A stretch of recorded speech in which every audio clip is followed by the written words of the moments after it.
Hello, Otterbein residents, families, and friends. Guess who? Kendra back with you this week to give you an update.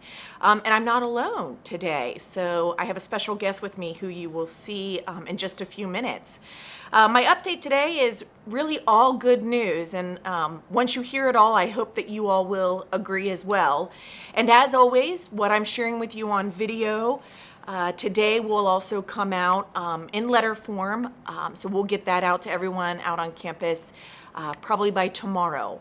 So look for that, look for new information coming that way as well. The first thing I want to update you all on is testing. As I've shared in many previous letters and videos, we continue to test aggressively. The Otterbein offensive, I believe, is working. To date, we have had 11 residents test positive for COVID-19, 2 partners, and 1 contractor.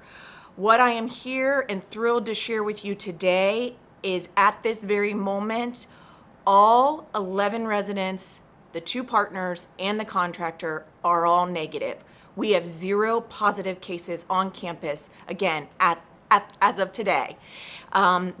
The COVID isolation unit is officially closed, at least for now, and my hope is we don't have to reopen it.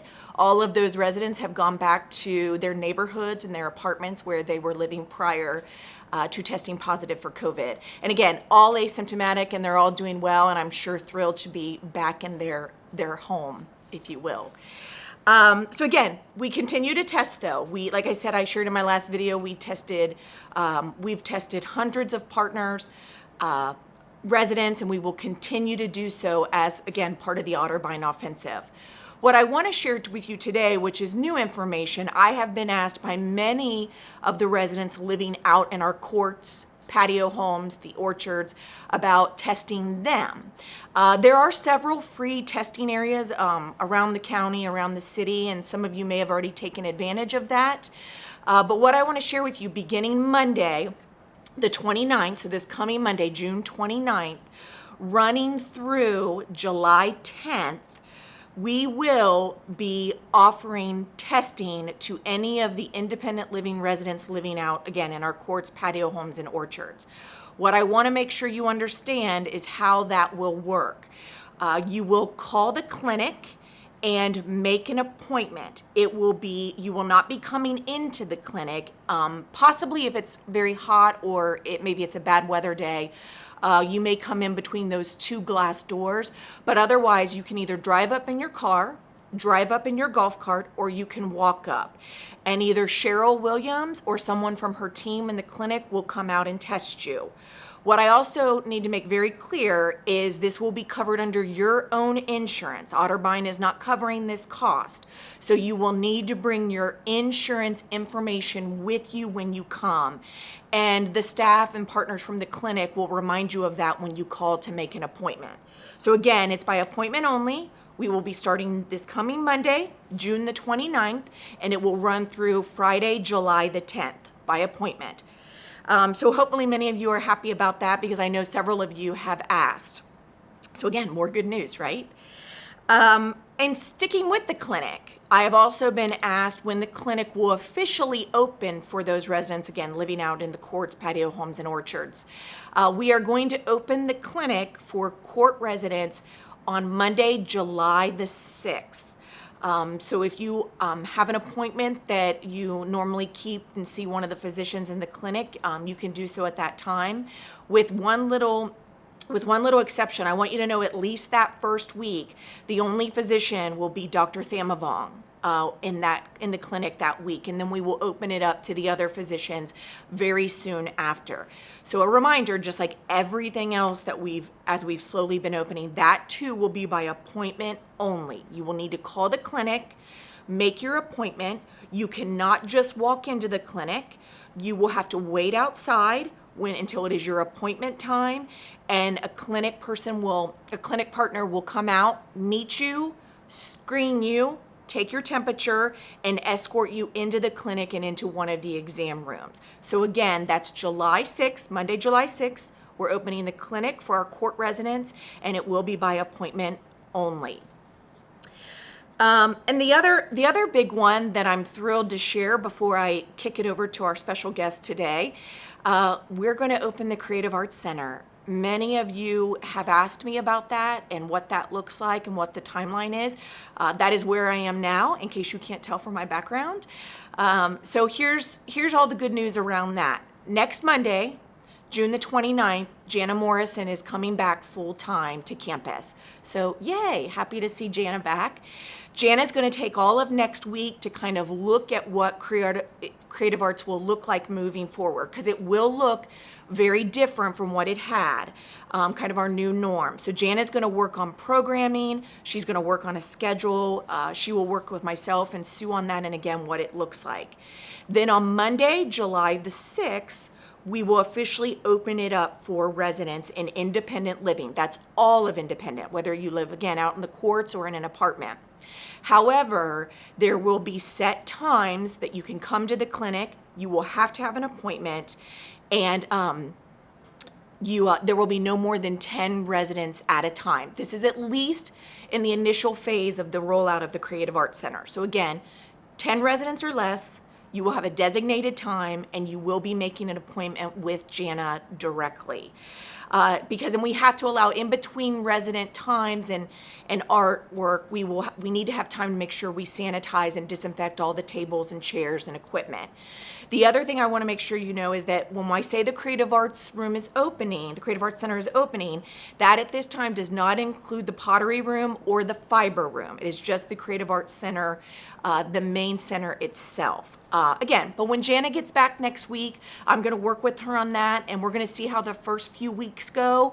And I'm sure that we'll be able to open up Pottery and the Fiber Room as well very, very soon.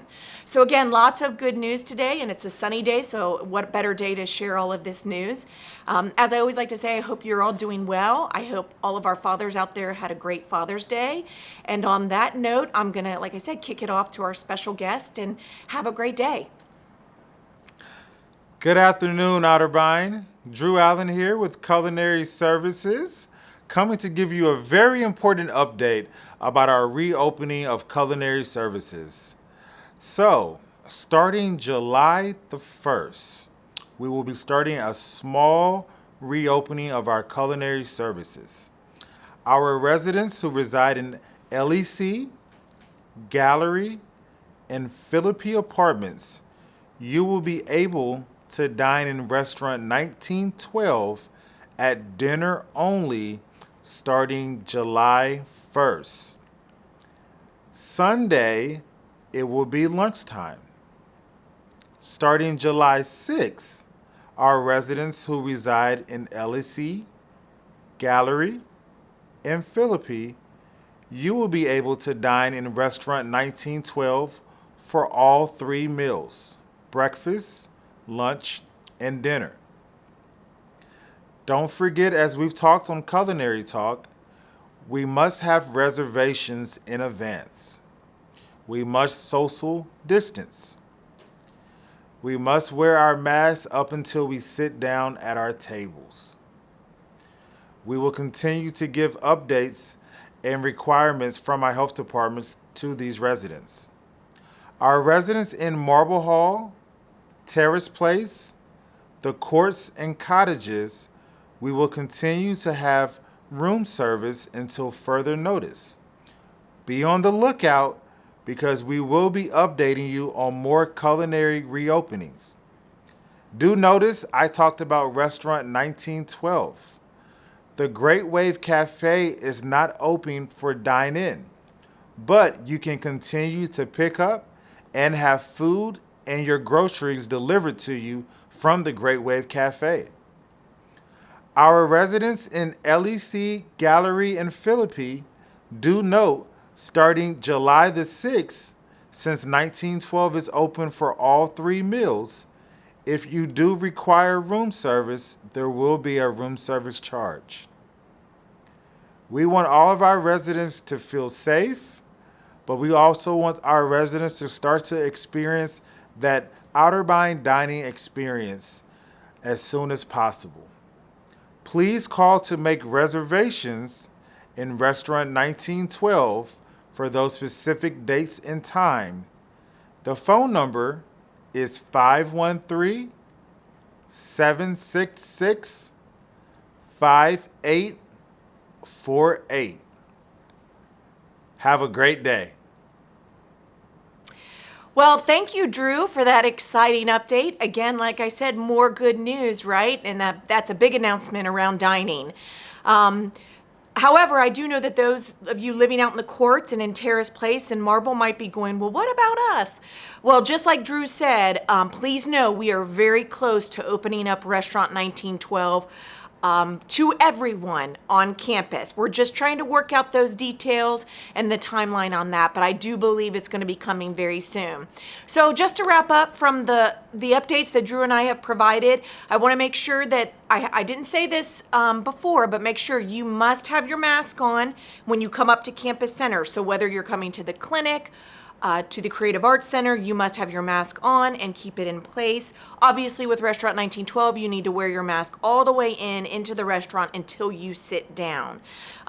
Please remember to wash your hands. We're going to take care of helping you with the social distancing in those areas.